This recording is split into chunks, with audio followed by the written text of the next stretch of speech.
പലപ്പോഴായി ഇക്കാര്യം പല രൂപങ്ങളിൽ മോഹൻദാസ് അച്ഛൻ്റെ മുന്നിൽ അവതരിപ്പിച്ചു.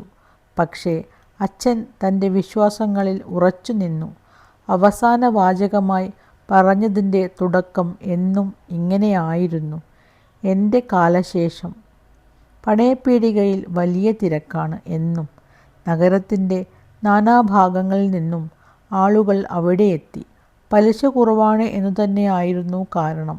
മാത്രമല്ല, വിശ്വസിച്ച് കടം വാങ്ങുകയും ചെയ്യാം.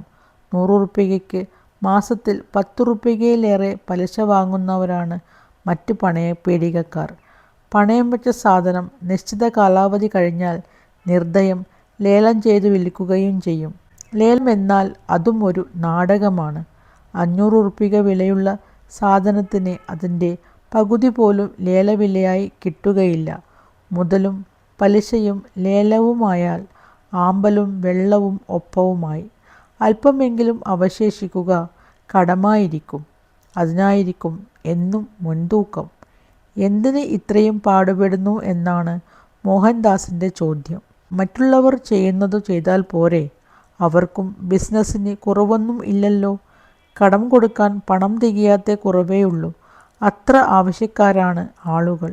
ആവശ്യക്കാരുടെ എണ്ണം കാലം ചെല്ലുന്തോറും കൂടി വരികയാണ്. നിരക്കു കൂട്ടിയാൽ ബിസിനസ് കുറയുമെന്ന് പേടിക്കാനില്ല. 1000 ഉറുപ്പികയിൽ നിന്നും തങ്ങൾക്ക് കിട്ടുന്ന ആദായം മറ്റുള്ളവർക്ക് കിട്ടുന്ന ആദായത്തിൻ്റെ പകുതി പോലും വരികയില്ല എന്നാണ് മോഹൻദാസിൻ്റെ പരാതി. ജോലിക്കാരുടെ എണ്ണം കൂടിയിരിക്കുന്നു. എപ്പോഴാണ് കൊടി പിടിക്കുക എന്നറിയില്ല. തൊഴിൽ വകുപ്പ് പല ചോദ്യങ്ങളും ചോദിക്കുന്നു. മറ്റു ബിസിനസ്സുകളിൽ നിന്നും പണം ഇതിലേക്ക് തിരിച്ചുവിടേണ്ടിയും വന്നിരിക്കുന്നു. കാരണം പണമില്ലെന്ന് കൈ മലർത്തരുതെന്നാണ് അച്ഛൻ്റെ ശാഠ്യം. ഗതികെട്ടാണ് കടം വാങ്ങാൻ വരുന്നത്. കയ്യിലിരിക്കെ ഇല്ലെന്നു പറയരുത്, കൊടുക്കണം. മറ്റു പണയപ്പീടികകളിൽ നിരക്കുകൾ വർദ്ധിച്ചതോടെ ഇതിൻ്റെ ഫലം അസഹ്യമായ തലവേദനയായി തീർന്നിരിക്കുന്നു. എത്ര കൊണ്ടുവന്നു വെച്ചാലും തികയുകയില്ല.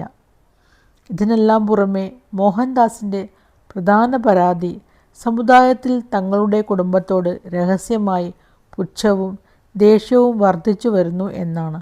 മുഖത്തു നോക്കി ആരും ഒന്നും പറയുന്നില്ല എന്നേയുള്ളൂ. മോഹൻദാസിൻ്റെ ഭാര്യ വീട്ടുകാർക്ക് തന്നെ എതിർപ്പാണ് എന്നതാണ് സത്യം. ഒരാൾക്ക് സൽപ്പേരുണ്ടാകുമ്പോൾ അച്ഛൻ മറ്റുള്ള എല്ലാവർക്കും ദുഷ്പേരുണ്ടാക്കുകയാണ്. ധനനഷ്ടം വരുത്തിയാണ് സൽപ്പേരുണ്ടാക്കുന്നത്.